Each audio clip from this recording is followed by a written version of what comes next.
Muito bem, fica aí o meu registro de um bom dia para todos nessa quarta-feira, dia 6 de outubro. Né?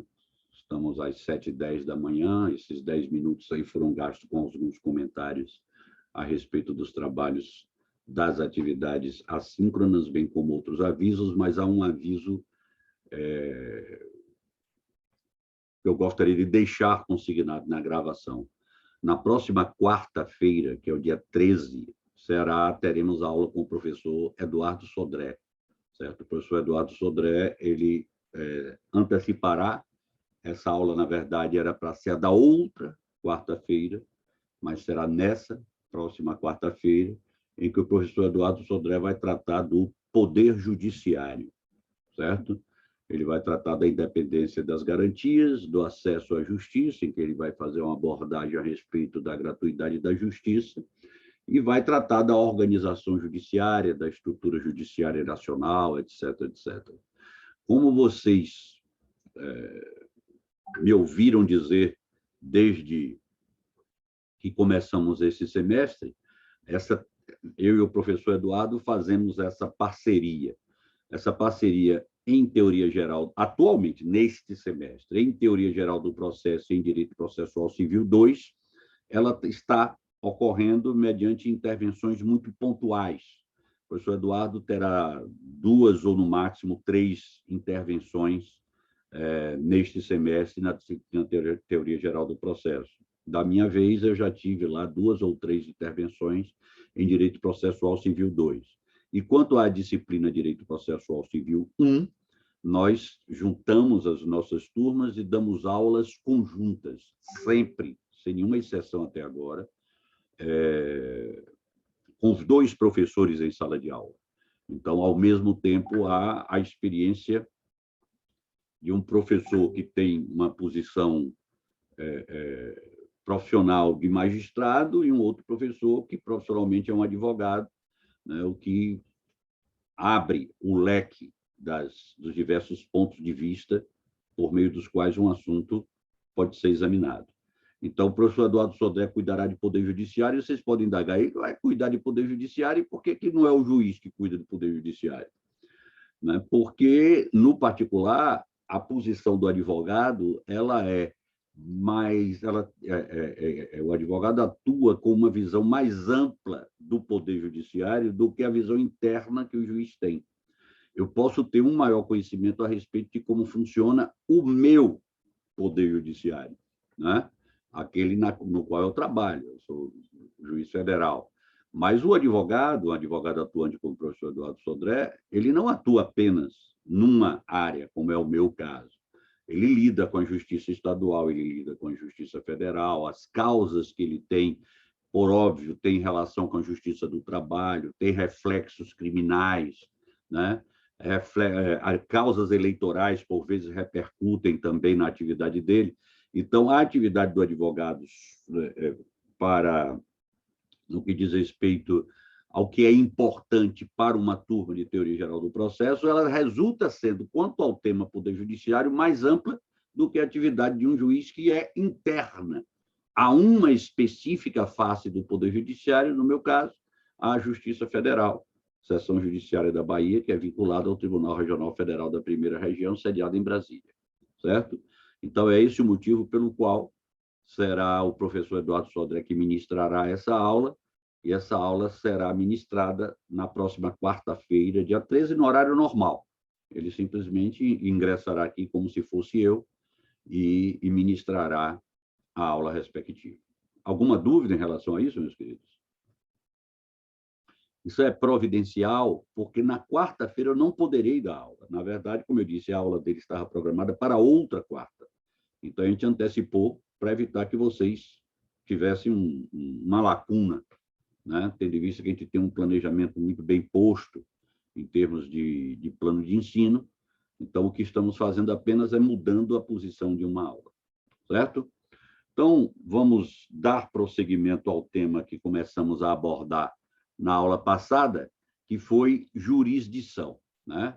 Então, vamos nos situar em relação a esse tema, jurisdição, lembrando que essa atividade, a atividade jurisdicional, qualquer de vocês, mesmo não tendo cursado ainda a teoria geral do processo, pode perceber, na essência, o que é que ela significa, né? Então, eu fiz questão de chamar a atenção de vocês, já por mais de uma vez ao longo desse curso de teoria geral do processo, que nessa atividade jurisdicional identifica-se como atividade do órgão julgador um papel criativo e um papel normativo. Um papel criativo, no sentido criativo, não no sentido de criar uma norma, mas no sentido de desenvolver uma atividade criativa consistente na identificação da norma, aplicável a um caso concreto. É a norma geral que deverá ser aplicada naquele caso concreto, assim como deverá essa norma geral ser aplicada em tantos casos concretos similares quantos surjam. Ela é, à luz daquele caso concreto, a norma geral para aquele caso concreto. Daí a expressão que eu não gosto muito, norma geral do caso concreto. Ela é a norma geral aplicável no caso concreto, tal qual deverá ser aplicada em tantos casos similares quanto surjam. Uma vez aplicada a norma no caso concreto, ela é aplicada em razão da base fática, do suporte fático. O juiz, diante do suporte fático, olha para o sistema jurídico, identifica a norma aplicável e extrai a consequência jurídica. Essa consequência jurídica, por exemplo, imagine-se uma situação em que alguém diz que celebrou um contrato com o outro e o outro violou determinada cláusula e por isso deve uma multa. O juiz, constatando que, de fato, ocorreu aquele suporte fático se realizou, identifica a norma que diz que, diante daquele suporte fático, constata-se a ocorrência da prática de um ilícito civil, consistente da violação de uma obrigação contratual, extraindo-se daí um determinado efeito jurídico, que é a obrigação de pagar a multa. Se o juiz, ao final do processo, conclui que, de fato, deve a parte ré pagar à parte autora aquela multa, ele está criando, para aquele caso concreto, uma norma individualizada, impondo a uma parte que pague à outra parte determinado valor. Como se ele também rejeitasse o pedido formulado pela parte autora, concluindo que, em verdade, o caso não enseja o pagamento de uma multa, igualmente ele estará produzindo, para aquele caso concreto, uma norma individualizada. Qual é a norma individualizada? A norma segundo a qual aquele réu não deve à parte autora qualquer valor a título de multa. Então, haverá sempre na atividade jurisdicional esse papel criativo e esse papel duplamente normativo. O papel duplamente normativo envolve a identificação da norma geral que deverá ser aplicada no caso concreto, bem como a estipulação da norma individualizada do caso concreto.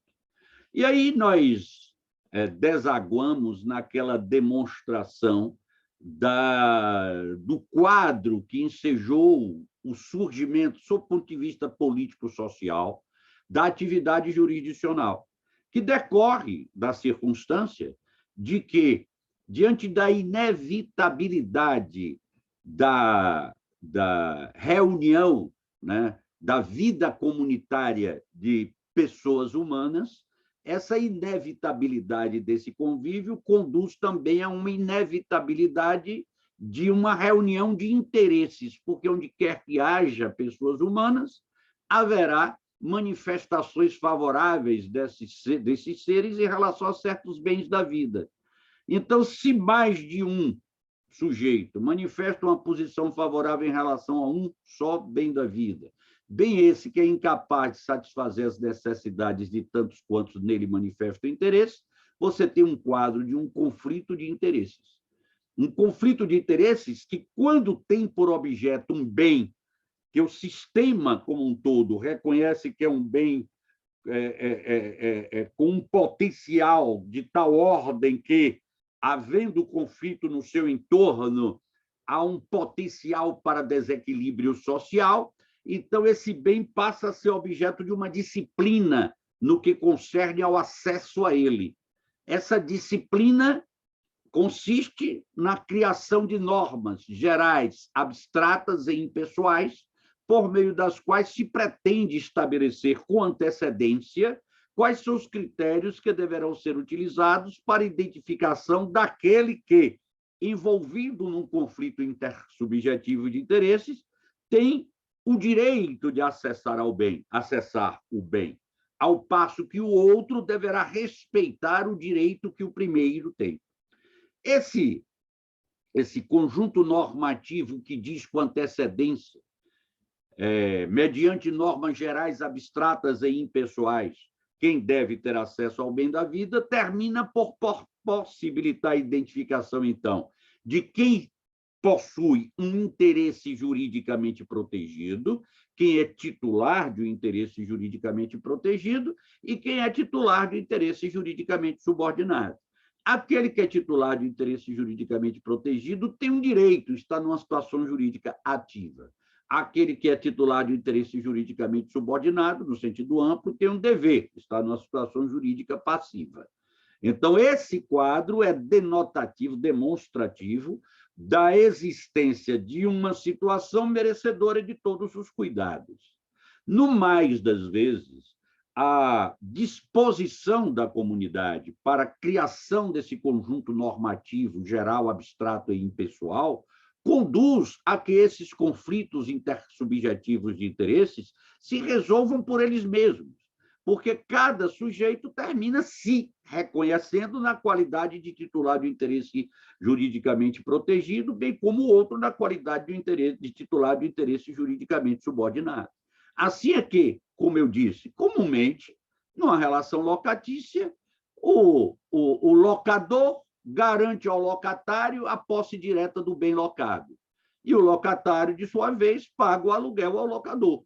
Viveríamos num verdadeiro inferno se as situações não fossem assim na sua quase totalidade. Mas, ainda assim, há situações em que os sujeitos envolvidos no conflito não conseguem eles mesmos se identificar como titulares de situações jurídicas ativas e passivas, mas, das vezes, todos se reconhecem titulares de situação jurídica ativa, todos ou ambos.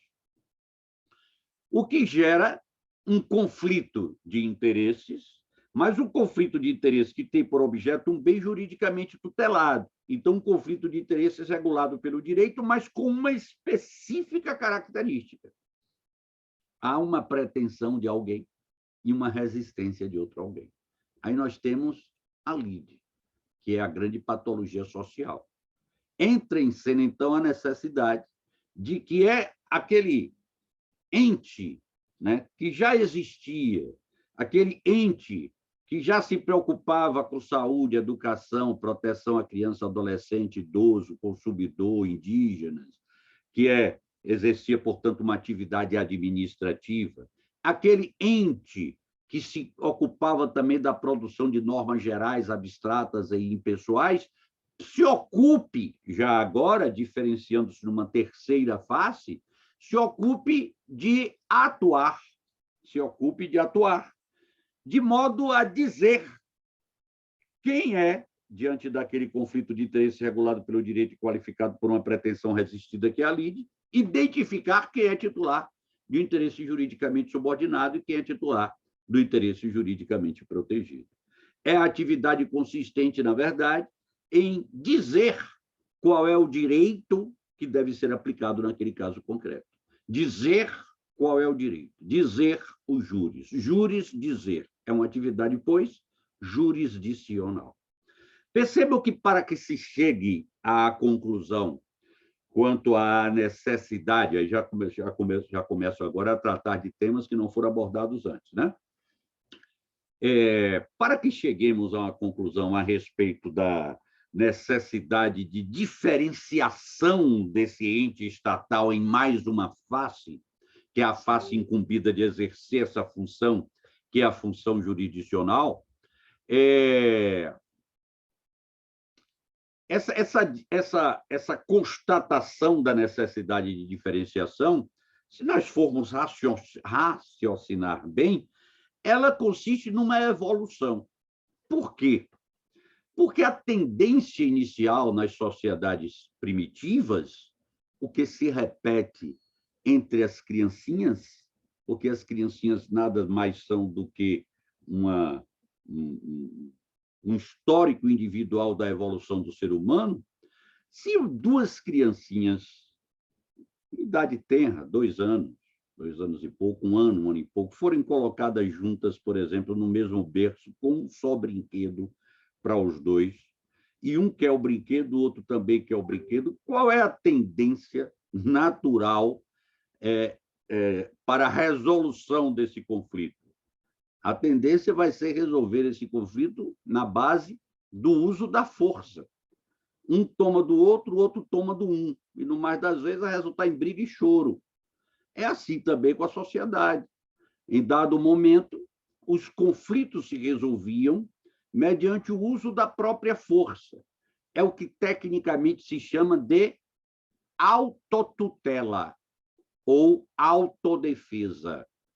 O nome autotutela é mais eficiente, diz mais do que autodefesa, mas há, no âmbito doutrinário, um tratamento igualitário entre esses vocábulos, nesse sentido.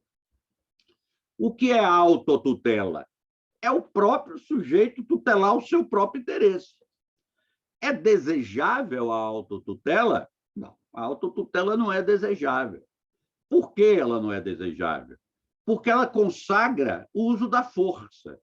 Não necessariamente uma força física, pode ser uma força que reflita uma superioridade intelectual, reflita uma superioridade psicológica, mas se um é submetido pelo outro em razão da superioridade de um deles, o outro está submetido em razão da vulnerabilidade. E todo conflito que é composto em razão de uma situação de superioridade e vulnerabilidade, ele é mal composto. Ele tem uma tendência a ser mal composto. Vamos pegar como exemplo, apenas porque fica mais fácil do ponto de vista didático, o uso da força física. O que é que acontece com um conflito resolvido por meio do uso da força física? Um, por ser mais forte, se assegurou a si mesmo o acesso ao bem da vida. O outro, porque não teve a mesma quantidade de força, teve que ceder. O que é que acontece naturalmente com a mente desse outro? Ele não vai ficar satisfeito com aquilo. Então, se uma parcela pode até ficar conformada, você vai ter sempre aquela parcela que vai em busca de reunir forças para voltar ao enfrentamento. Ou reunir forças dele para consigo próprio, ou reunir forças mediante a junção com outros. Outros se juntam porque juntos têm mais força do que aquele primeiro. Por outras palavras, a autotutela, ela não oferece a desejada estabilidade para a resolução de conflitos intersubjetivos de interesse. Não, ela não produz estabilidade. E tudo que se quer, quando se resolvem conflitos intersubjetivos de interesse, é que essa resolução permaneça no tempo, essa resolução se estenda, que ela seja tão estável quanto possível, porque com isso remove-se o conflito do seio da comunidade e automaticamente com isso você passa a ter uma comunidade mais pacífica e, consequentemente, mais fácil de ser administrada e, consequentemente, mais fácil, mais adequada para uma convivência harmoniosa. Portanto, o uso da força não é desejável. Nenhuma sociedade se desenvolveu, tornou-se evoluída, consagrando como método primordial, principal, preferencial para a resolução de conflitos a autotutela. E existe autotutela no nosso sistema? Existe. Como regra, a autotutela é vedada. Aliás, há tipos penais específicos para situações em que alguém lança a mão das próprias forças para resolver um eventual conflito em que se envolva. Né? No âmbito privado, das relações privadas, há o crime de exercício arbitrário das próprias razões. Aquele que, mesmo tendo razão, mesmo estando acobertada em tese seu interesse sendo um interesse juridicamente protegido, não é dado a essa pessoa, estou vendo sua mão, Felipe, lhe abre espaço daqui a pouco, não é dado a essa pessoa resolver ele mesmo, ela mesma, o conflito em que se envolveu mediante o uso das próprias forças.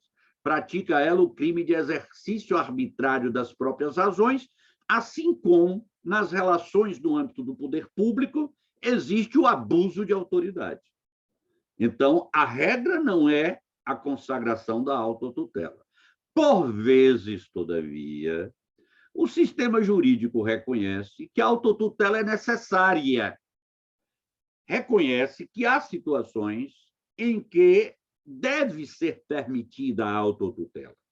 Há várias passagens em que se permite a autotutela no nosso sistema jurídico. A legítima defesa é uma autotutela.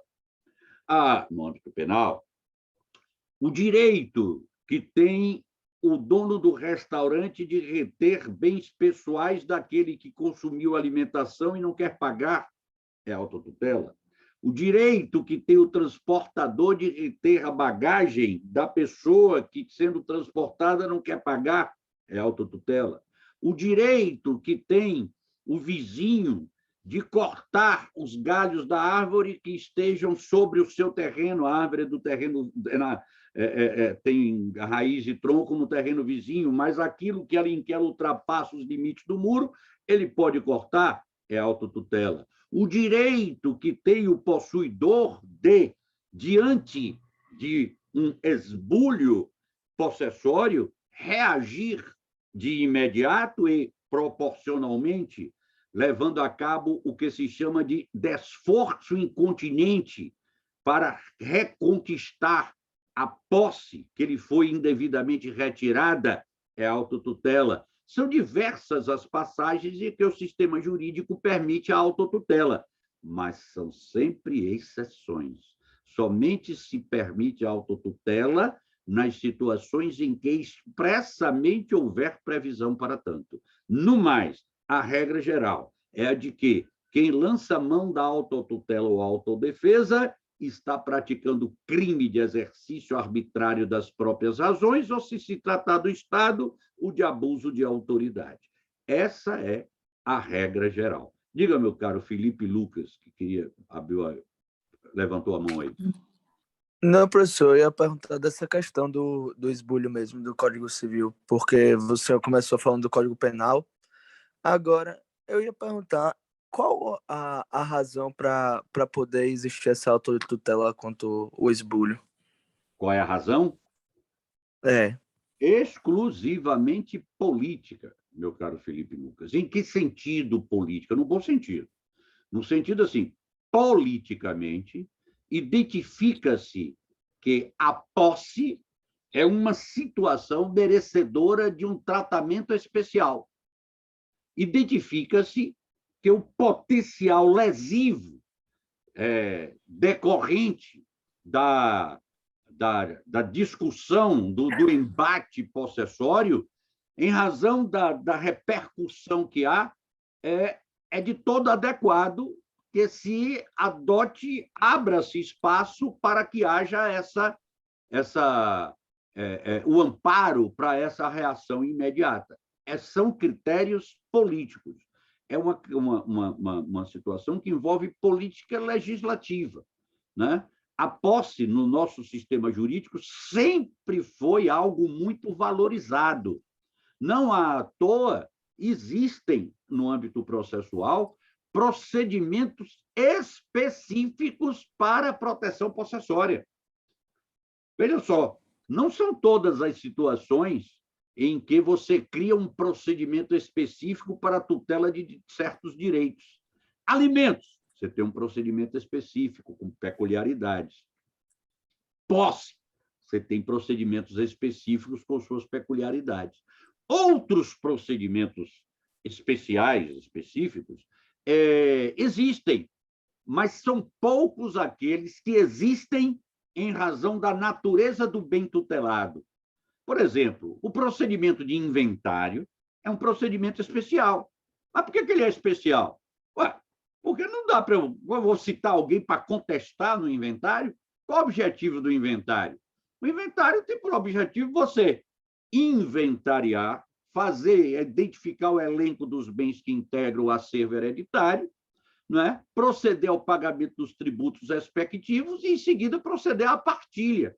Você vê que eu não tenho como adotar aí um procedimento de citar réu para contestar, não tem nada a ver, é a peculiaridade da situação. Como uma recuperação judicial, uma falência, uma insolvência civil, também é da mesma forma, você vai ter que ter procedimentos especiais. Há, todavia, procedimentos especiais que surgem em razão da especialidade no sentido de importância política do bem que é tutelado. É o que se dá, por exemplo, com situações que envolvem a imputação de prática de ato da improbidade administrativa, é o que acontece com situações que envolvem, no âmbito criminal já agora, prática de crimes imputados ao servidor público, é o que acontece com situações que envolvem a posse, com situações que envolvem alimentos, e por aí vai. São opções políticas do sistema jurídico. Me fiz entender, meu caro Felipe Lucas? Sim, professor. Vamos lá? Então, a autotutela é uma forma de composição de conflito intersubjetivo de interesses regulado pelo direito e qualificado por pretensão resistida, ou, portanto, é forma de composição da lide? É. Ela é proibida em termos absolutos? Não. Ela não é desejável, mas o sistema jurídico reconhece que, em certas situações, ela precisa ser utilizada. Raciocinem qual seria a efetividade de, por exemplo, o dono do restaurante ter que bater as portas do Poder Judiciário para haver a quantia que foi em dinheiro, correspondente em dinheiro, quanto ao que foi consumido pela pessoa que chegou lá e fez a refeição. Então, é preciso, em certas situações, que se dê àquele que é titular de certos direitos uma possibilidade de atuar em autotutela, em autodefesa. Essa é a autotutela. Autotutela é desejável, meus queridos? Como eu disse, não. Como regra, não. Bom, mas eu posso, em vez de trabalhar com a autotutela, vou generalizar, porque essa força pode ser de diversas espécies, inclusive a força física. O uso da força. Você pode confiar, por exemplo, que os envolvidos no conflito intersubjetivo de interesses sejam, todos eles, imantados de um quadro ou de uma energia de evolução espiritual, de tal ordem que se disponham eles a promover sempre a autocomposição. A autocomposição que pode se dar porque um deles abre mão integralmente do bem da vida objeto da disputa, ou porque cada um cede um pouco.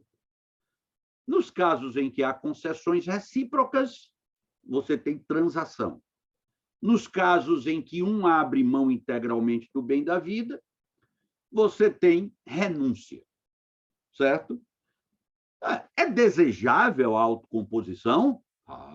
Diferentemente da autotutela, essa aí é extremamente desejável. Aliás, é tudo que se deseja, que os próprios sujeitos envolvidos no conflito de interesse encontrem a solução adequada para o conflito em que se envolveram.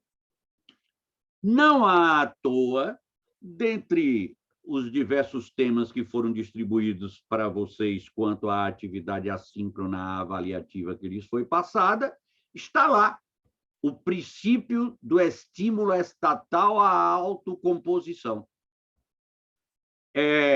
Todos os sujeitos que participem de algum modo de conflitos, ou todos os sujeitos que têm uma posição política que lhes permita colaborar para a solução de conflitos, caso do Estado, Ministério Público, Poder Judiciário, Estado de administração também, o próprio Poder Legislativo, todos eles devem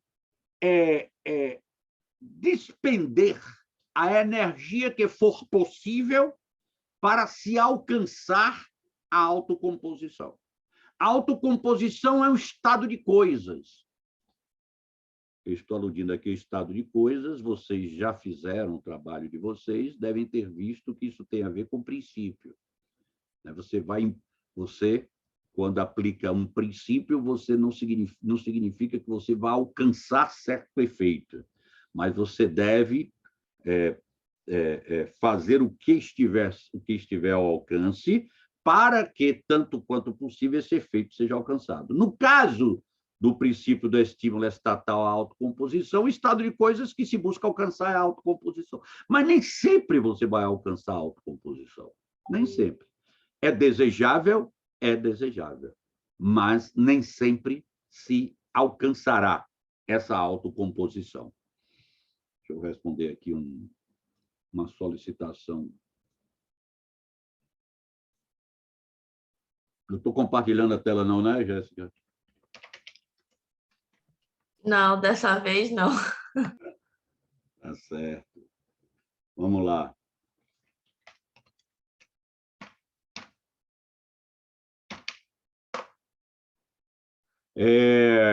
Bom, a autocomposição se deseja, mas não se pode, infelizmente, esperar que todos os sujeitos envolvidos em conflitos intersubjetivos de interesses estejam em estado alfa de evolução espiritual.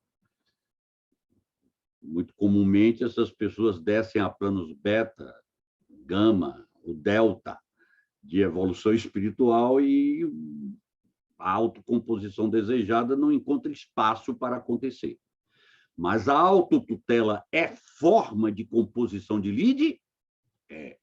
A autocomposição é forma de composição de lide? É. Uma não se deseja e, às vezes, se permite. A outra é altamente desejável, mas nem sempre se alcança. Deu para situar? Ao lado disso, vocês têm ainda, e há uma confusão muito grande com o uso dessas expressões, hein? Eu vou usá-las agora no sentido técnico específico. Estamos no âmbito da ciência do direito.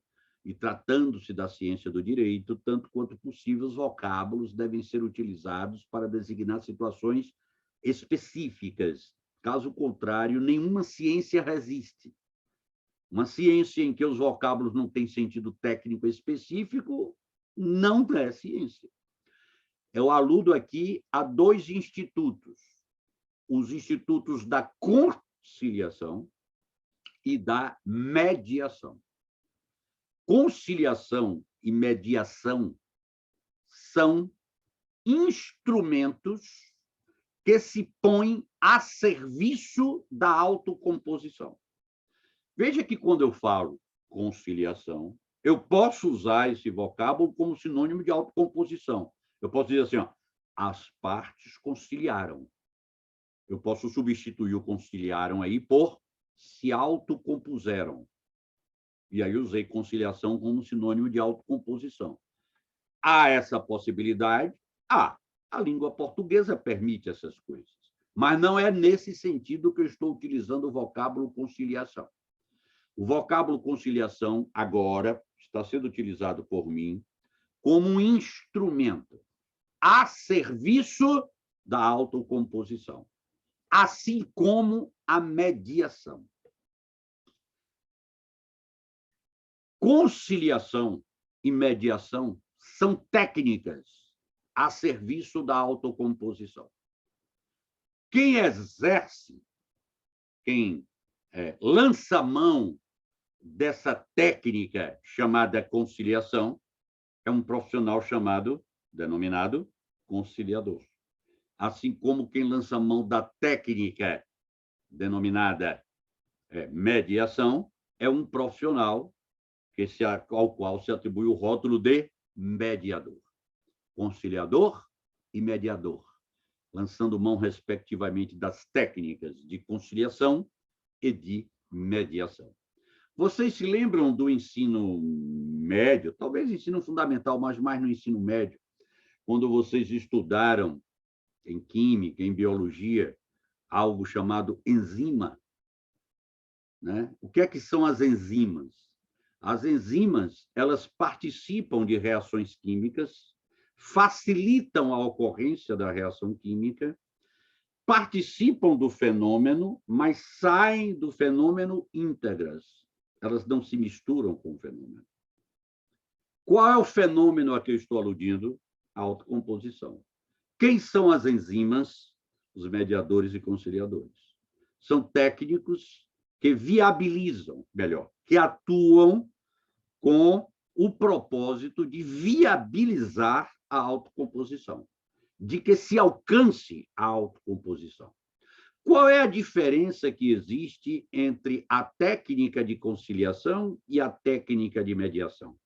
É uma diferença que vocês vão ouvir essa expressão, se já não ouviram, sibilina. O que é uma diferença sibilina? É uma diferença mínima, que por vezes é inútil, mas existe essa diferença, é importante que vocês saibam, até porque a própria lei, se não me engano, o próprio Código de Processo Civil, que tem lá 11 artigos versando sobre conciliação e mediação, faz essa diferença. Como é, em que situação se lança a mão de uma técnica de conciliação? Naquelas situações em que os envolvidos no conflito intersubjetivo de interesses não têm um passado comum. Imagine um quadro no acidente de trânsito. Normalmente, as pessoas envolvidas no acidente, dois carros que se chocam, não se conhecem. Se esse conflito, cada um se entendendo com razão, é levado à apreciação por um órgão julgador, qualquer técnica que seja utilizada na busca da autocomposição será uma técnica de conciliação. E o que é a mediação? A mediação é uma técnica a ser utilizada nas situações em que os envolvidos no conflito têm, no plural, um passado comum. Imaginem o conflito envolvendo marido e mulher, companheiro e companheira, envolvendo sócios de uma empresa. Quando esses sujeitos entram em conflito, o primeiro efeito, mais comum, aliás, é o rompimento do elo, do canal de comunicação entre eles. Qual é o papel do mediador?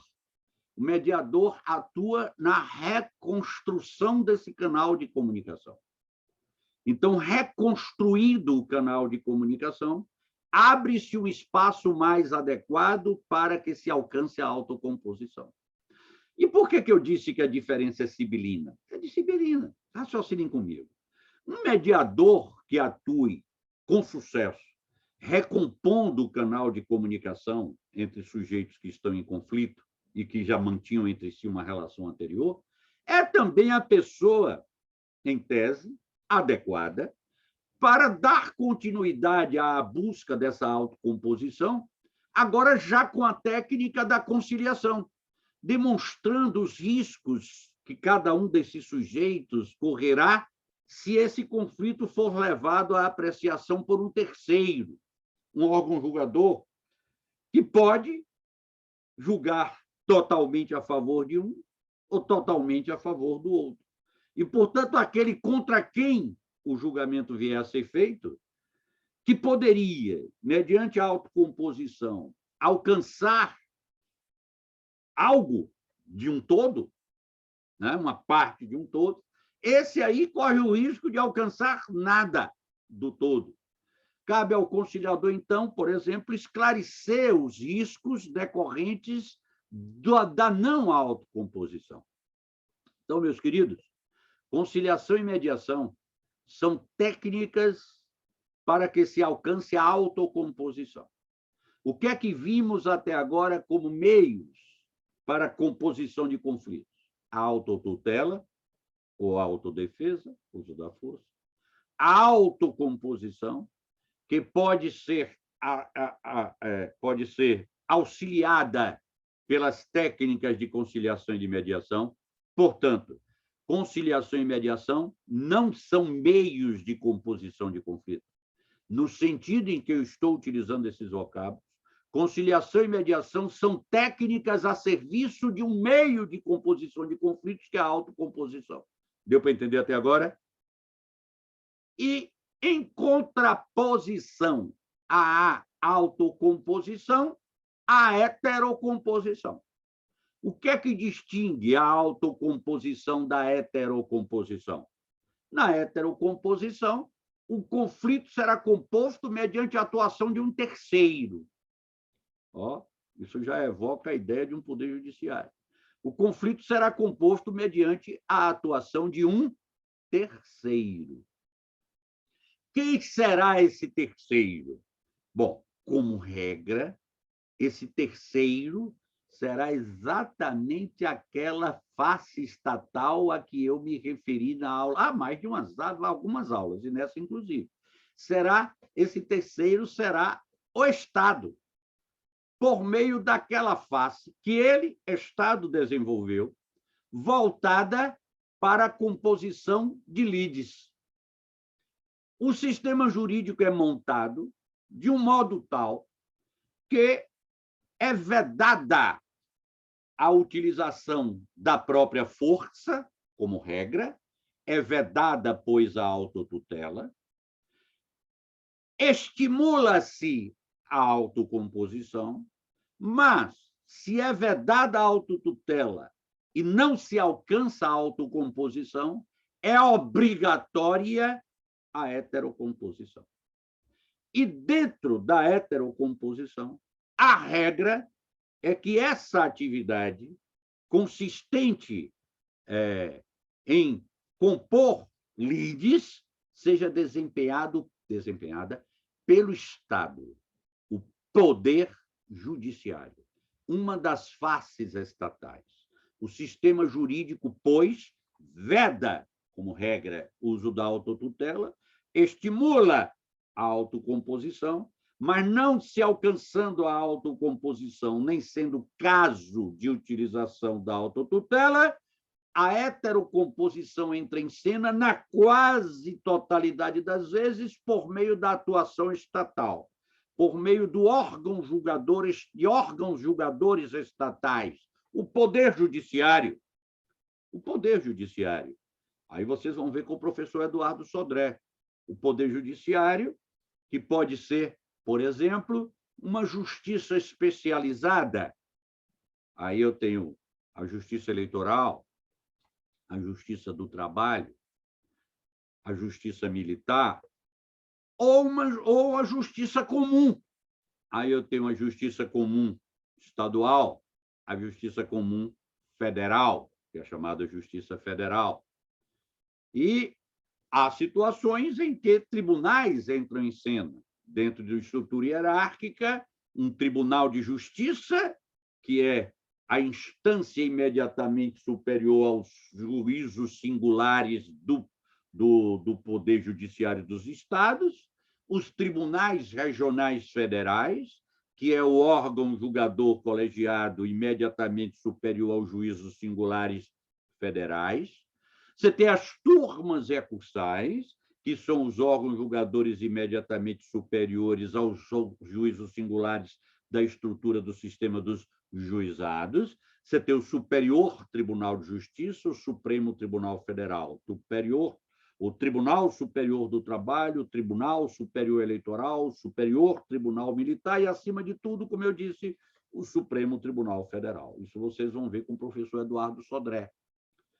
Na regra, pois, o comum, pois, é que os conflitos intersubjetivos de interesses, regulados pelo direito e qualificados por pretensão resistida, as relações jurídicas qualificadas por pretensão resistida, as lides, pois, sejam resolvidas por meio da atuação de um órgão que é um terceiro da heterocomposição e, como regra, integrante da estrutura estatal, é o Poder Judiciário.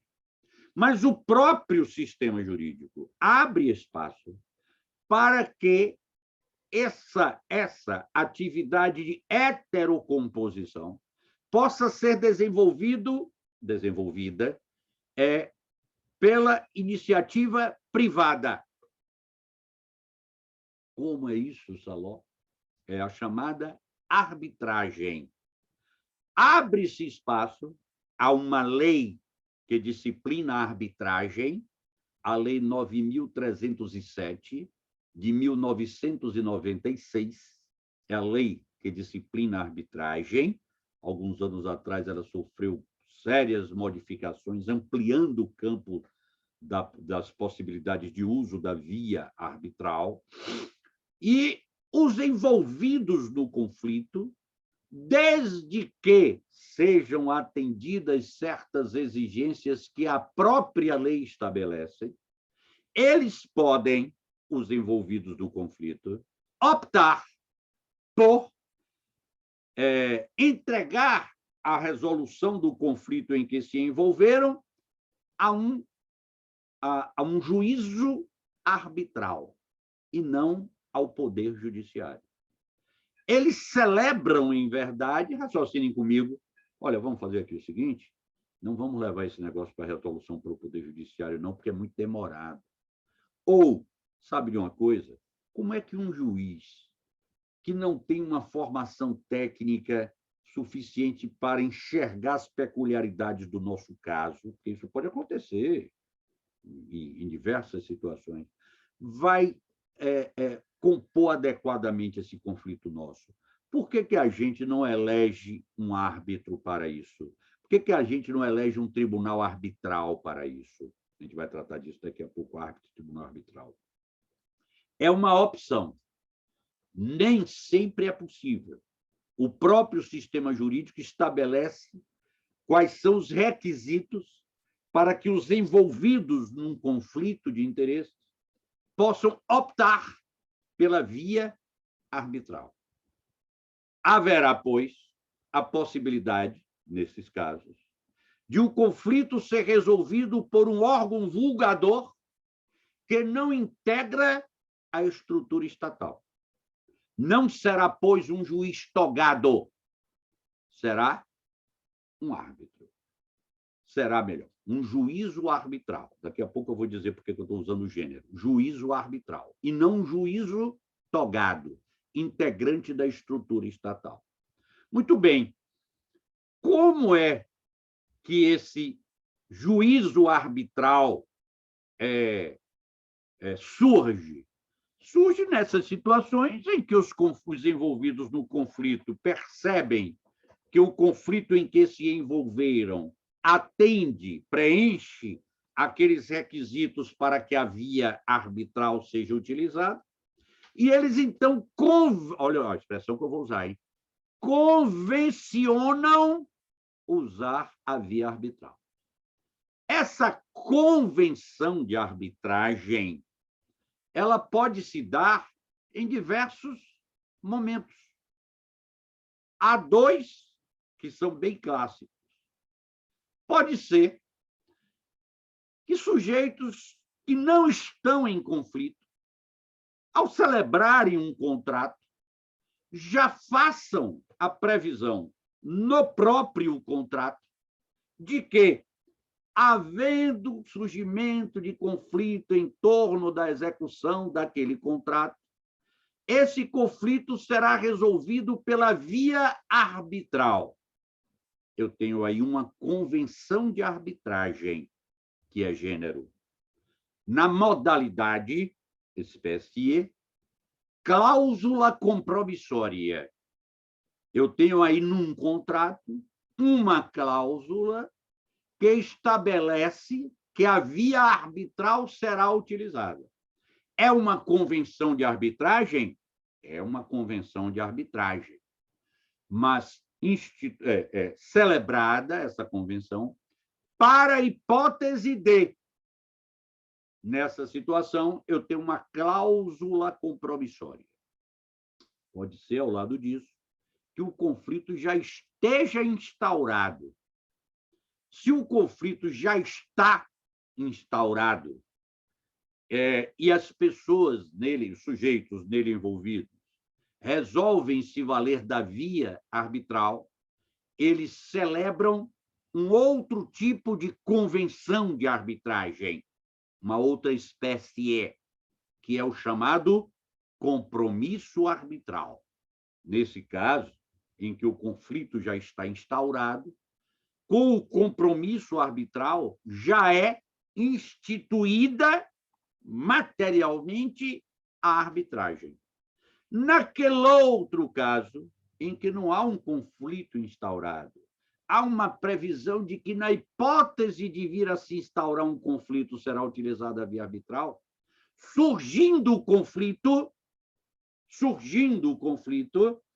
a arbitragem terá que ser instituída.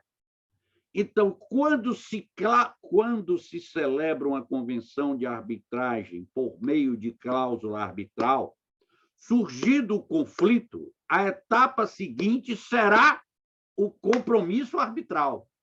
Porque quando há um conflito instituído, nascido, surgido, palpável, presente, é por meio do compromisso arbitral que se institui a arbitragem.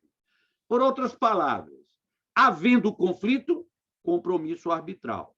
Agora, se o conflito ainda não existir, eu posso fazer uma convenção de arbitragem por meio de cláusula compromissória. Deu para situar? Deu para situar, meus queridos? Eu tenho, portanto, duas espécies do gênero convenção de arbitragem. Por meio da convenção de arbitragem, estabelece-se que o conflito será resolvido pela via arbitral. Muito bem. E quem atuará como árbitro? Qualquer pessoa. Não precisa ter nem formação jurídica para atuar como árbitro. No mais das vezes, tem formação jurídica, mas não há necessidade de formação jurídica para se atuar como árbitro. E será sempre uma pessoa só? Não. Pode ser que, ao celebrar a convenção de arbitragem, seja já com a cláusula compromissória, seja com o compromisso arbitral, em vez de eleger um árbitro, eleja-se um conjunto de árbitros, que é o que se chama de tribunal arbitral. Cuidado! Diferentemente do que se dá no Poder Judiciário, em que comumente os tribunais são segundo grau do juízo singular, o tribunal arbitral não é segundo grau do juízo do árbitro. O tribunal arbitral é uma opção que os envolvidos no conflito fazem.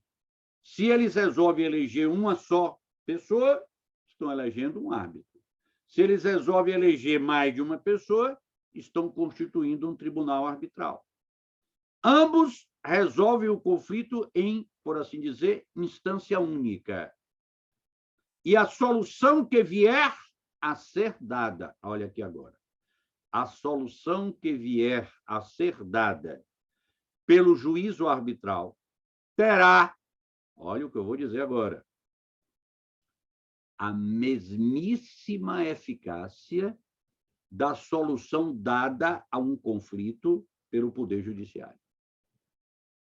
A decisão arbitral é tão título executivo judicial quanto é título executivo judicial a decisão final proferida num processo pelo Poder Judiciário.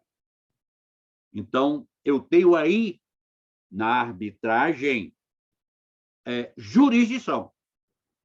Há quem queira negar a qualidade de jurisdição à arbitragem. É nadar contra a correnteza.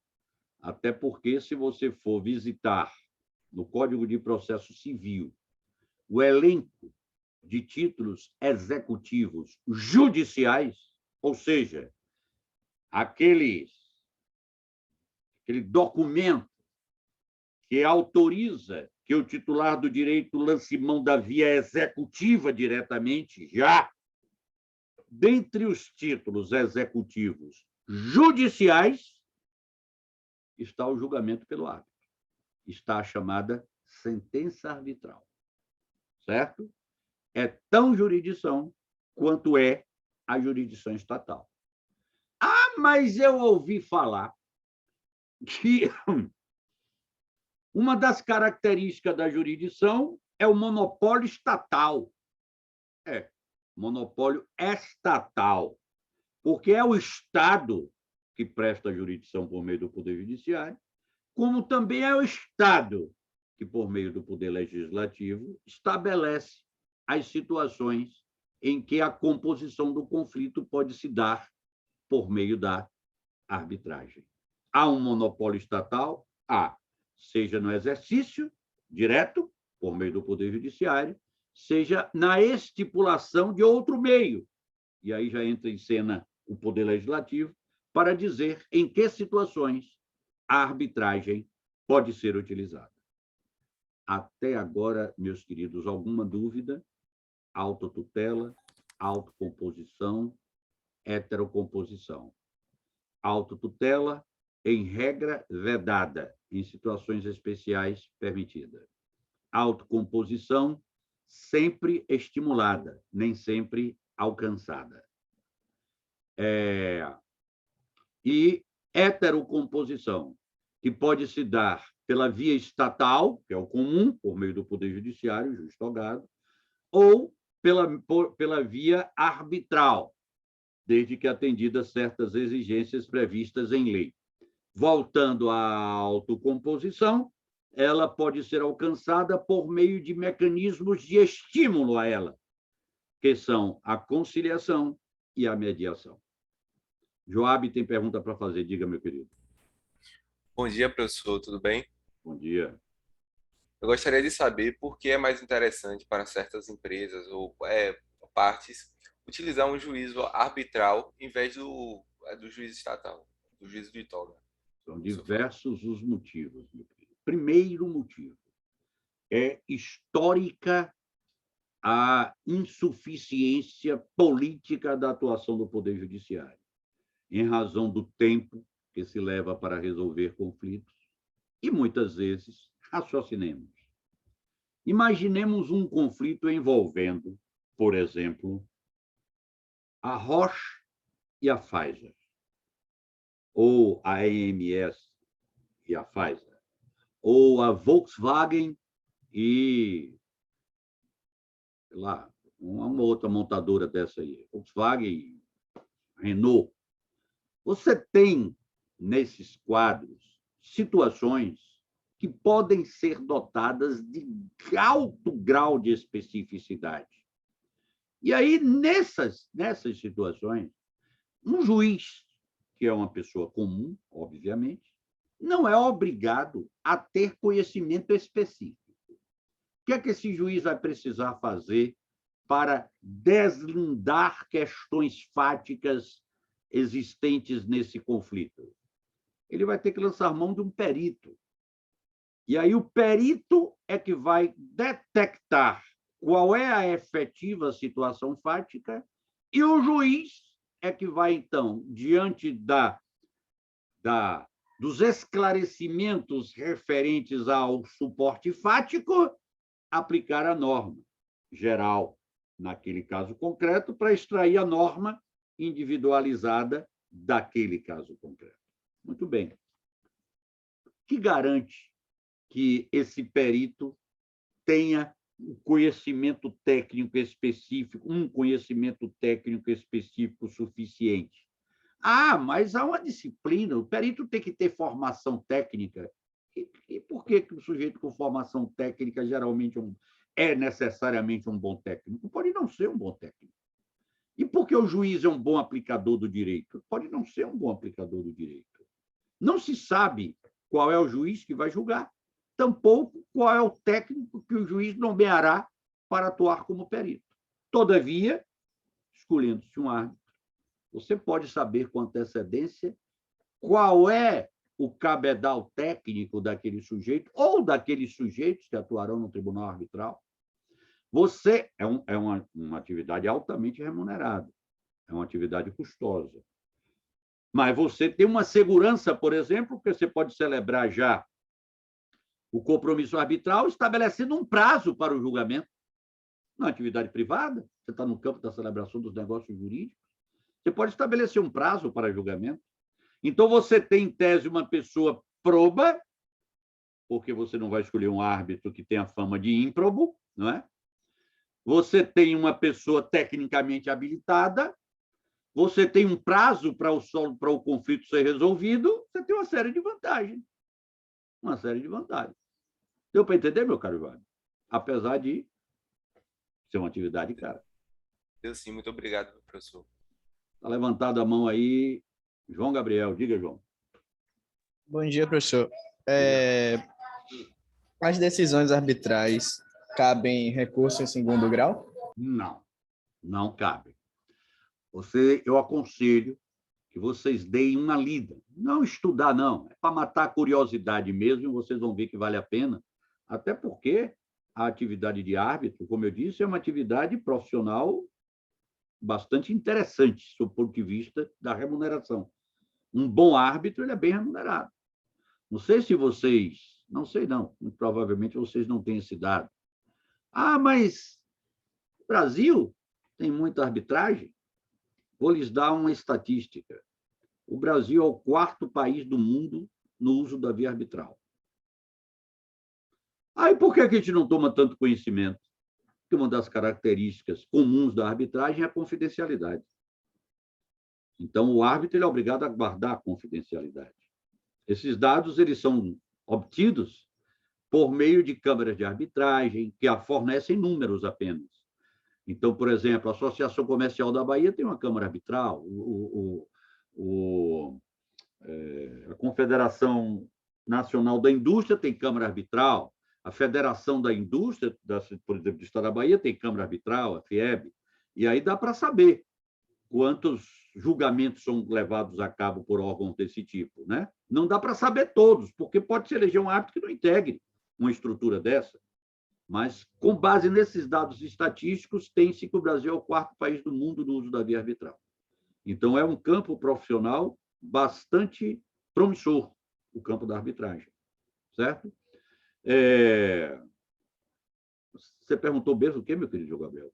Me escapou aqui. Se cabe em recurso em segundo grau. Sim. Não cabe. Então, a decisão que vier a ser proferida por esse juízo arbitral, ela, no máximo, ela pode ser questionada judicialmente quanto à sua validade. Olha o que eu estou dizendo. Não é quanto à boa ou má aplicação do direito. É quanto à sua validade. Por exemplo, o árbitro decidiu, com base numa prova que foi apresentada por uma das partes, mas a outra não chegou a ser ouvida a respeito. O árbitro decidiu violando o contraditório. Há possibilidade, então, de propositura de uma demanda específica para se obter a invalidação dessa sentença arbitral. Há um prazo, eu não me lembro agora se são 90 dias ou 3 meses, porque é diferente 90 dias e 3 meses, né? Mas há um prazo, que é esse aí, ou 90 dias ou 3 meses, para a propositura dessa demanda. Se essa demanda, eu repito, por meio dela não pode ser questionada a justiça da decisão, mas a validade da decisão.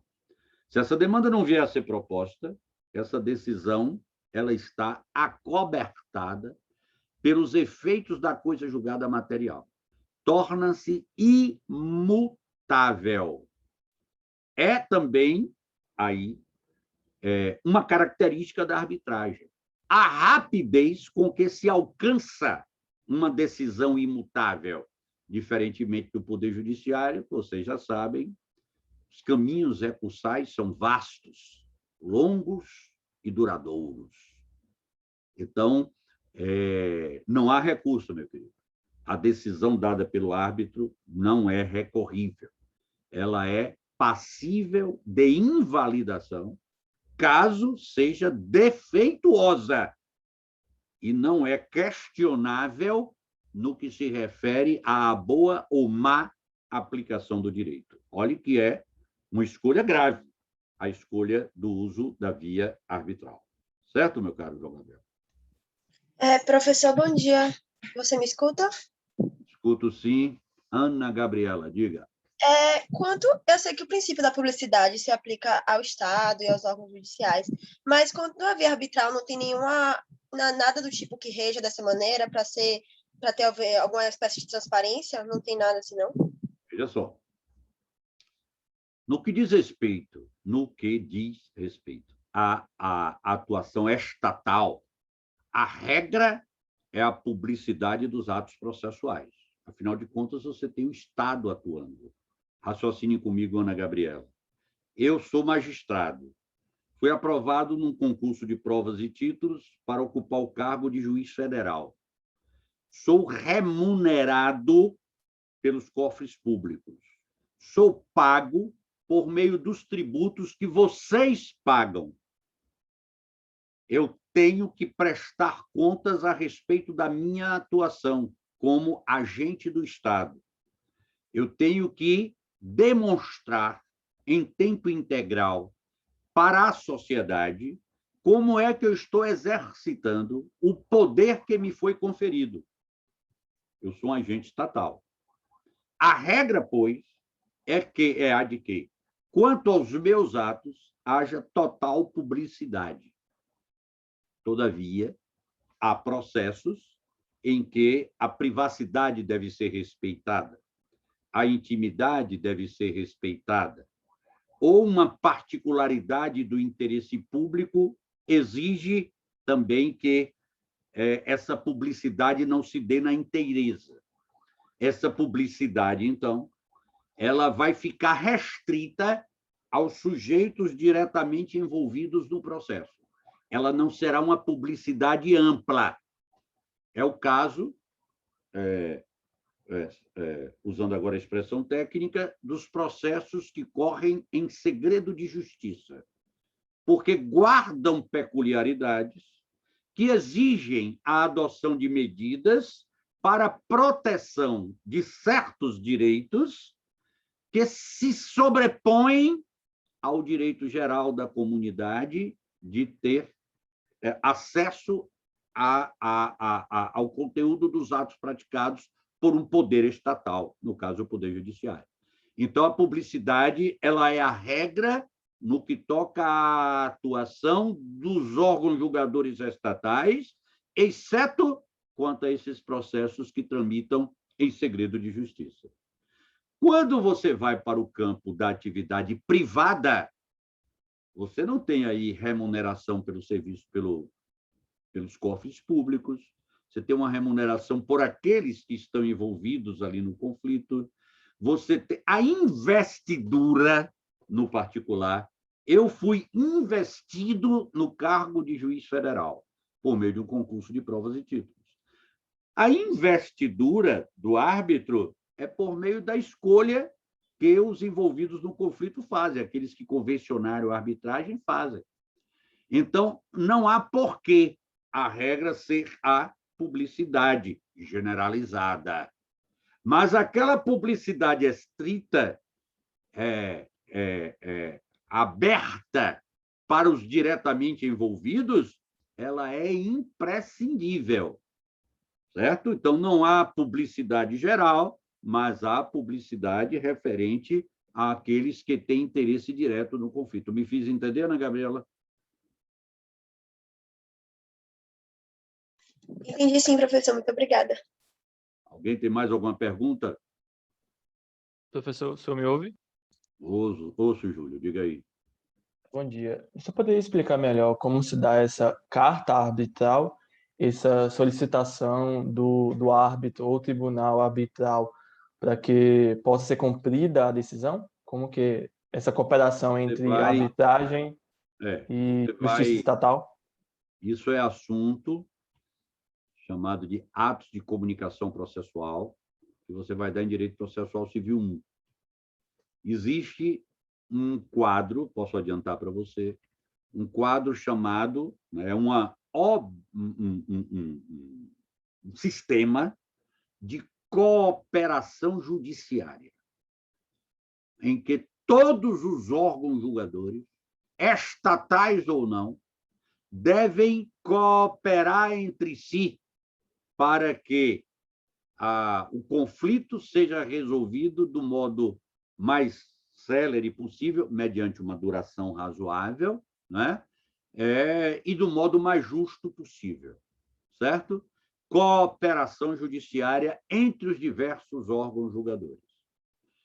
A cooperação, dentre as diversas formas como a cooperação pode se dar, está a solicitação de prática de atos por meio de cartas. Então, você tem, por exemplo, saindo um pouco da cooperação judiciária nacional e indo para a cooperação judiciária internacional, você expede uma carta rogatória à autoridade brasileira, judicial brasileira, expede uma carta rogatória para uma autoridade judicial estrangeira. É cooperação judiciária internacional. No âmbito da cooperação judiciária nacional, você tem diversos instrumentos, dentre eles as cartas. Você tem a carta de ordem. Como o nome indica, se alguém está dando ordem a outro alguém, há uma superioridade hierárquica. A carta de ordem ela é expedida de um tribunal para um órgão julgador a ele vinculado, inferior. Então, o Tribunal de Justiça da Bahia, precisando que uma diligência seja realizada na comarca de Barreiras, expede uma carta de ordem para um dos juízos de direito da comarca de Barreiras. O Tribunal Regional Federal da Primeira Região, precisando que uma diligência seja cumprida no Piauí, na Bahia, no Amazonas, em Rondônia, Roraima, Minas Gerais, por enquanto, porque vai ter tribunal agora em Minas Gerais, expede uma carta de ordem para que um dos juízos federais integrantes dessas sessões judiciárias a quem me referi cumpra a diligência respectiva, carta de ordem. E você tem a carta precatória. A carta precatória é para ser utilizada no âmbito também do Poder Judiciário, nas situações que não comportarem expedição de carta rogatória ou de carta de ordem. Então, de um juiz de direito para um juiz federal, carta precatória. De um juiz federal para outro juiz federal, carta precatória. De um tribunal regional federal para um juiz federal que não integra a estrutura dele, carta precatória. E você tem a carta arbitral, que se dá quando o árbitro solicita a cooperação judiciária do Poder Judiciário. Essa é a carta arbitral. Ela é expedida nas situações em que há necessidade da prática de atos pelo Poder Judiciário no curso de um processo arbitral. Deu para entender, meu caro? Deu sim, professor. Muito obrigado. Bom, alguma dúvida em relação a esse conjunto de coisas a que estou me referindo? Vejam só. Então, falamos autotutela, autocomposição, com auxílio da mediação ou da conciliação, heterocomposição, seja por meio do Poder Judiciário, seja pela via arbitral. Cuidado! Deixa eu ver aqui se eu confiro aqui, só para vocês verem como esse assunto, por vezes, é maltratado. Cadê? Está aqui. Olhem como é que está no programa de vocês. É o último item dessa unidade 3. Equivalentes jurisdicionais. 2 pontos. Autotutela. Tudo bem. É uma forma de composição de conflito que não é pela via jurisdicional. Perfeito. Autocomposição. Tudo bem. É uma forma de composição de conflito que não é pela via jurisdicional. Pode se dar dentro de um processo, mas também pode não se dar. Aí prossegue. Mediação e arbitragem. Mediação e arbitragem são equivalentes jurisdicionais? São técnicas utilizadas a serviço de um, entre aspas, equivalente jurisdicional, que é a autocomposição. Deixa eu ver aqui uma outra coisa aqui, deixa eu ver se fala aqui. Não fala. Então, que também tratam muito mal a arbitragem, como se a arbitragem fosse um equivalente jurisdicional. E a arbitragem não é um equivalente jurisdicional. A arbitragem é jurisdição. Diga, Ana Gabriela. Ou Amanda, diga, Amanda. Bom dia, professor. Bom Sobre dia. a arbitragem específico, vai existir algum outro momento dentro da teoria geral do processo civil ou penal? Não ouvi direito, Amanda. Tá? Você me escuta melhor agora? Melhor. Pronto. Existe algum outro momento em que a gente vai estar tendo contato com essa questão de arbitragem e mediação dentro da teoria geral do processo, ou se existe até uma outra matéria na faculdade que a gente estaria tendo um contato maior? Não, na teoria geral do processo, esse é o momento em que se cuida da arbitragem. No curso de Direito Processual Civil 1, você verá pequenos toques, no Direito Processual Civil, você verá pequenas alusões à arbitragem, convenção de arbitragem, etc., né? Passagens relativas a isso. E Fred, tempos atrás, estava batalhando a criação de uma disciplina, não sei se ele logrou êxito, arbitragem. Aí seria o caso de vocês consultarem se essa disciplina chegou a ser criada, né? Seria uma disciplina optativa, criada com esse propósito de atender a essa lacuna existente no curso de Direito. Certo, Amanda? Certo. Nesse sentido, né, eu acho que o que teria na faculdade é a extinção do observatório há um tempo, eu não sei se ainda está acontecendo, mas eles estavam dando curso de mediação e arbitragem, e pelo que eu vi, estava bem completa. Ótimo, maravilha. Deixa eu ver aqui o chat, aqui, o que é que está. Estavam comentando sobre as extensões da faculdade, que você pode ter mais contato com a arbitragem em si, professor. Cadê o chat? Não está aparecendo. Está aqui. Está na outra tela. Professor, a depender da Câmara, por exemplo, a Câmara de Arbitragem da Associação Internacional, pode haver interposição de recurso? Não, já falamos disso. Sim, aqui há uma pessoa aqui que está dando uma notícia. É Gabriel que está dando a notícia de que, a depender da Câmara, pode haver interposição de recurso, mas aí é bem exceção mesmo. Veja só, a arbitragem, ela se dá mediante a celebração de um negócio jurídico. É um negócio jurídico. No âmbito da liberdade de contratar, nada impede que se institua a possibilidade de um outro órgão poder rever. Isso não é impossível. Não é algo que é proibido pelo direito. Eu estou estabelecendo a regra. O comum é que seja uma decisão única. Mas nada impede que, na convenção de arbitragem, se institua uma possibilidade de revisão por outro órgão. Você está aí dentro do campo do respeito ao autorregramento da vontade. Se é o respeito ao autorregramento da vontade que conduza à abertura para que se eleja a via arbitral, esse mesmo respeito ao autorregramento da vontade abre espaço para que, celebrando sua convenção de arbitragem, possa se estabelecer um órgão de revisão da decisão que vier a ser dada pelo primeiro julgador. Nada impede. Muito boa colocação, Gabriel. Gostei, meu querido. Gabriel Lamartine. O núcleo de NCI tem 2 equipes voltadas para participar de competições de arbitragem. Fica a recomendação. Recomendo integralmente o NCI, que é protagonizado pelo meu querido amigo, irmão, filho, João Glicério.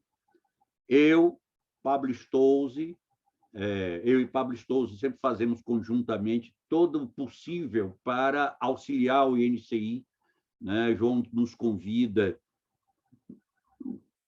Não acho nem que tenha assim, uma lógica nisso aí tudo, mas ele sempre nos convida quando vai ter competição de NCI para darmos aula sobre oratória jurídica. Eu não tenho conhecimento técnico de oratória jurídica, mas, pelo menos, eu tenho uma certa facilidade de expressão. Pronto. Então, nessa aula, eu procuro, digamos assim, fornecer meios, instrumentos práticos para melhorar a performance numa sustentação oral. Certo? O NCI eu recomendo totalmente. Totalmente. Alguma pergunta mais, meus queridos, nesse campo? Vamos lá, nós temos 10 minutos. Não, 20 minutos. Opa, tem tempo de bom aí para gente. 20 minutos. Vejam só. O que é que eu disse até agora? Raciocinem comigo. Vocês até agora, vamos pegar aqui a heterocomposição, certo? E vamos agora centralizar, atendendo até... Acho que foi a Amanda que perguntou a respeito disso. A gente faz uma abordagem a respeito da arbitragem, mas o foco é a prestação da atividade jurisdicional por meio do Poder Judiciário, certo? Vamos aqui centralizar, então, na heterocomposição. Olha, agora como eu falo com tranquilidade. Já sabemos o que é autotutela, autocomposição, heterocomposição. A heterocomposição pelo Estado. A heterocomposição por meio, pois, do Poder Judiciário. Vamos pensar nela, nessa atuação estatal. O que é que eu disse até agora? Até agora, eu disse, coloquei vocês no centro de uma situação que envolve conflito intersubjetivo de interesses, regulado pelo direito e qualificado por uma pretensão resistida. Eu até agora falei da prestação da atividade jurisdicional estatal, assim como arbitral, mas nossos olhos estão na estatal. Em casos em que há lide, nos casos em que há um quadro socialmente indesejável, porque com um amplo potencial de causar desequilíbrio na comunidade. O que se faz sob aspecto sociopolítico com o exercício da atividade jurisdicional é remover do seio da sociedade essas situações conflituosas. Porque enquanto houver no seio da sociedade um número significativo de situações conflituosas, você tem uma sociedade instável, difícil de ser administrada, complicada. Então, sob o ponto de vista sociopolítico, a atuação do Poder Judiciário se dá a serviço da pacificação social. Até aí, alguma dúvida? Agora, repare uma coisa. Em dado momento, o modo de funcionamento do sistema chegou à seguinte conclusão. Vem cá. Será que essa atuação do Estado ela só se dá aí administrativo, legislativamente e jurisdicionalmente, sob o ponto de vista da solução de lides? Vejam só. Imaginem a primeira vez que surgiu um quadro em que uma criança herda do avô uma grande quantidade de bens, vamos botar bens imóveis, que são de difícil alienação. A alienação tem que ser formal. Não foram os pais, hein? A criança. E os pais resolvem vender esses bens. Vamos supor, então, que aconteça a venda desses bens sem qualquer controle de nada. Os pais vendem os bens e utilizam o dinheiro em prol da criança. Mas outros pais podem vender os bens e corroer o dinheiro, que não vai ser utilizado para a criança. Estou dando um exemplo. A persistência de situações desse tipo, vocês haverão de convir que quando essa criança se tornar adulta, ela pode olhar para trás e dizer assim que, como eu fui vítima de uma atuação indevida de meus pais, eu tenho o direito de ser indenizado por eles. Não é possível isso? Não é possível. Eu tenho aí um campo para a criação de conflitos. Imaginem que se perceba, que aqueles que são os pensadores da organização da estrutura estatal percebam que esse tipo de quadro de prática de certos atos com potencial para, no futuro, gerar complicações, começa a acontecer com uma certa quantidade significativa. E eles, então, resolvem fazer o seguinte, olha só, vamos pegar o exemplo dos pais que querem vender o bem do incapaz. Esse bem não é dos pais, é da criança. Então, nada mais justo do que os recursos obtidos com essa venda serem utilizados em prol da própria criança. Mas como é que a gente vai controlar isso? Não há aí um conflito de interesses. Eu tenho aí pais querendo vender e alguém querendo comprar. Tem conflito de interesse? Não tem. Mas o Estado, a organização estatal, começa a pensar, né? Os agentes estatais começam a pensar e chega à seguinte conclusão. Há certos quadros fáticos em que a gente deve interditar a possibilidade de a manifestação de vontade produzir efeitos por ela própria. A gente deve submeter essa manifestação de vontade à apreciação do Estado, para, com isso, fazer um controle, de modo a que, no caso de venda de bem de incapaz, se possa ter a segurança de que o produto obtido com a venda vai ser utilizado em prol do incapaz. De modo a que, havendo a intenção de alguém de trocar o nome, mudar de nome, haja um controle sobre isso, que não pode haver uma liberdade. Eu quero mudar de nome, eu vou lá e mudo meu nome. Porque eu posso, com isso, deixar toda uma história para trás, inclusive de dívidas ou de passado de prática de atos ilícitos, né? Em que se queira mudar o regime do casamento. São situações, porque a mudança de regime de casamento pode gerar prejuízo para terceiro. Pode estar sendo praticado esse ato para fraudar interesse de terceiro, crédito de terceiro. Então, chegou-se à conclusão de que há certas manifestações de vontade que não podem, olha o que eu estou falando, hein?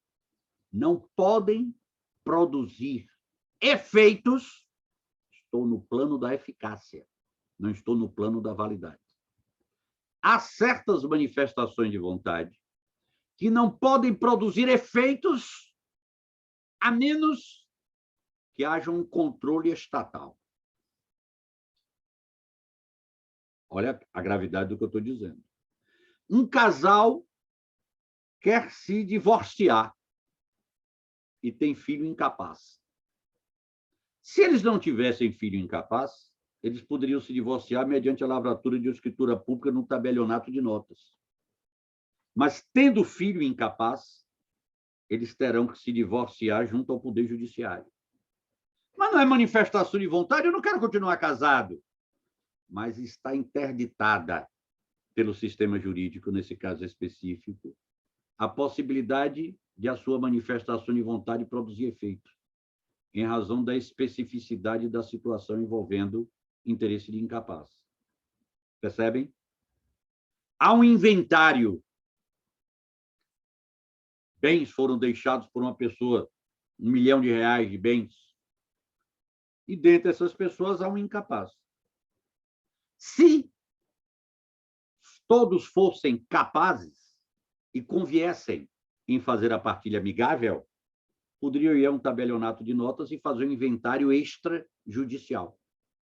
Mas, como há interesse de incapaz, a manifestação de vontade fica interditada, só junto ao Poder Judiciário. Esqueçam que eu falei Poder Judiciário.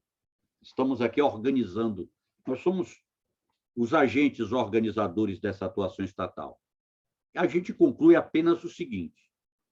Olha, há necessidade, sim, de que, em certas situações, interditemos a possibilidade de as manifestações de vontade produzir efeitos. De sorte a que essas manifestações de vontade somente produzam efeitos se houver a chancela do Estado. Para isso, os interessados têm que demonstrar que aquele quadro fático se insere numa norma específica que autoriza que a prática do ato por eles produza efeitos. Vamos agora, na qualidade de organizadores do Estado, escolher qual é a face estatal dentre a administrativa, a legislativa e a jurisdicional que estaria mais apta a identificar qual é a norma aplicável a uma situação fática específica. Qual é delas? Induvidosamente, é a face jurisdicional. Então, a face jurisdicional, ela passou a congregar, a abarcar, no âmbito das suas atividades, ao lado da composição de lides, também a verificação quanto a si determinadas manifestações de vontade cuja produção de efeitos foi interditada pelo sistema jurídico pode ou não produzir efeitos. A isso se chama, um nome horrível, impróprio, jurisdição voluntária. Então, quando a jurisdição tem por objeto a composição de lides, é o que se chama de jurisdição contenciosa. Quando a jurisdição tem por objeto a verificação a respeito da possibilidade ou não de certas manifestações de vontade produzir efeitos, e esses efeitos somente podem ser produzidos, naquele caso específico, mediante a chancela estatal, porque o sistema jurídico interditou a produção desses efeitos, aí nós temos a chamada jurisdição voluntária, que alguns ainda pioram o vocábulo para chamar de jurisdição graciosa, e uns pioram ainda mais para chamar de jurisdição administrativa. Há, quanto à jurisdição voluntária, duas linhas de entendimento. Uma, a essa altura minoritarieíssima, mas que me parece é a linha adotada pelo professor Eduardo Sodré, que defende que não há, na jurisdição voluntária, uma verdadeira jurisdição. O que há é uma atividade administrativa desempenhada pelo Poder Judiciário. O que há é um controle administrativo por meio da face jurisdicional do Estado. Esses acham que da provocação estatal para o exercício dessa atividade não nasce um processo, não há aí um direito de ação, a decisão não está estabilizada pelos efeitos da coisa julgada. Não é essa linha de entendimento que eu trilho. A maior parte da doutrina, professora Paula Sarno, professor Fred Didier, perfilha a linha de entendimento a que eu me filio, no sentido de que jurisdição voluntária é jurisdição. Tem peculiaridades? Tem. Primeira, não está resolvendo uma lide, é uma peculiaridade. Segunda, como não está resolvendo uma lide, o sistema jurídico abre espaço para que o Poder Judiciário, ao prestar essa jurisdição voluntária, diga algo que não foi pedido por ninguém, desde que aquele, no ver do órgão julgador, aquela seja a solução adequada a ser dada àquele quadro apresentado, em que não há litígio, não há lide. Então, os argumentos segundo os quais não há direito de ação. Bom, o que é o direito de ação? É o direito de obter do Estado a prestação da tutela jurisdicional. O Estado está ou não está prestando a tutela jurisdicional? Está. Então, há direito de ação. Como é que essa tutela jurisdicional foi prestada? Ela foi prestada porque houve uma provocação, daí houve uma sequência de atos e, ao final, houve uma decisão. Pô, isso aí caracteriza um processo. Como é que não há processo? Há processo.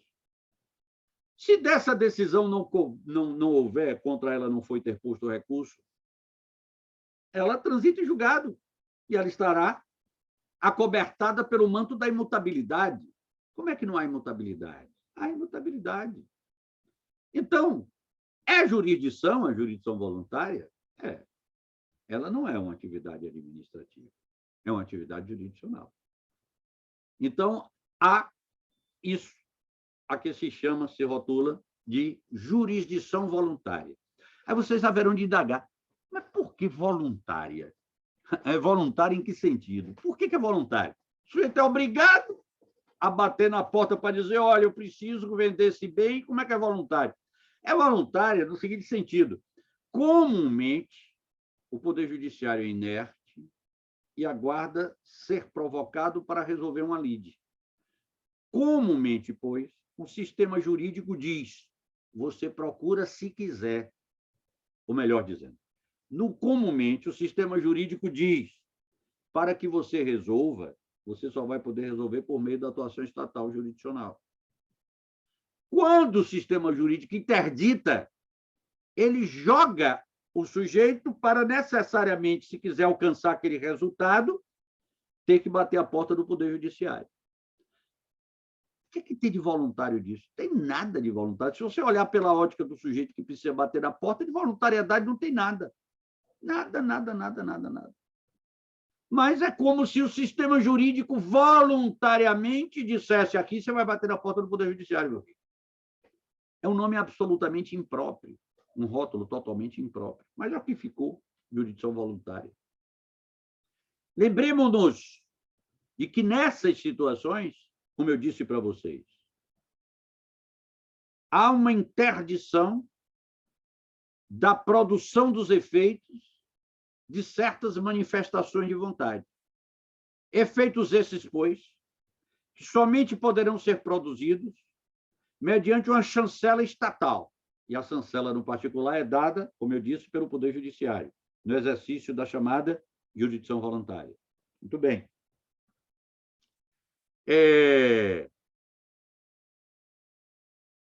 Se não havia eficácia ou possibilidade de eficácia, de produção de efeitos, e essa eficácia será produzida por meio da atividade estatal, obviamente que essa atividade estatal jurisdicional muda o quadro das coisas, tecnicamente falando, constitui uma nova situação jurídica. Ela não declara uma situação jurídica pré-existente. Ela cria uma nova situação jurídica. Ela não impõe uma prestação de dar, fazer ou deixar de fazer alguma coisa. Ela cria uma nova situação jurídica. Constitui uma nova situação jurídica. Daí dizer-se que a jurisdição voluntária é essencialmente constitutiva. Temos jurisdição contenciosa de natureza constitutiva? Claro, mas também temos declaratória, também temos de prestação, de obrigação de dar, fazer ou deixar de fazer. No caso da jurisdição voluntária, não há declaratividade, nem há imposição de prestação. Há apenas constitutividade. Daí dizer-se que na jurisdição voluntária há uma constitutividade necessária. Olha o contrassenso. Voluntária e necessária, está vendo? Como nome impróprio. Há uma constitutividade necessária. O que é que se quer dizer com isso? Para que determinados sujeitos obtenham os efeitos desejados por eles para uma específica manifestação de vontade, eles precisam obter necessariamente do Poder Judiciário um provimento de natureza constitutiva. Daí falar-se numa constitutividade necessária. Certo? Então, não é bem, Joab, confuso o conceito, é inadequado o rótulo, mas é de simples compreensão.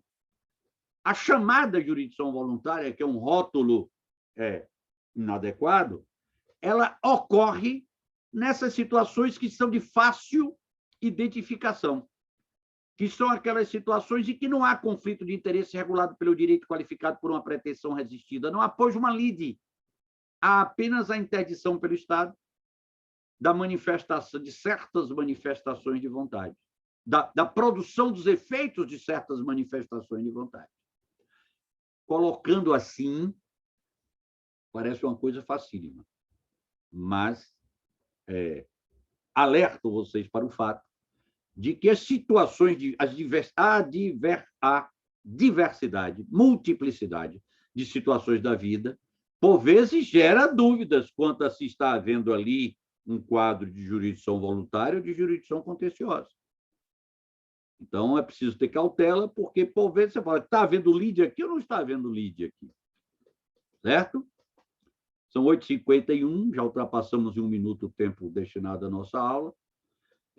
Daremos continuidade na aula que vem, em que vamos debulhar como se tira os caroços de um milho, o conceito de jurisdição, o moderno conceito de jurisdição. Um abraço grande para vocês, tenham um belíssimo resto de semana, certo? Com muita paz, muita saúde, e nos veremos com fé em Deus daqui a 15 dias, porque daqui a 8 dias será o professor Eduardo Sodré. Que tenham vocês uma boa aula com ele, certo? Um abraço grande para todos vocês. Tchau, professor. Obrigado.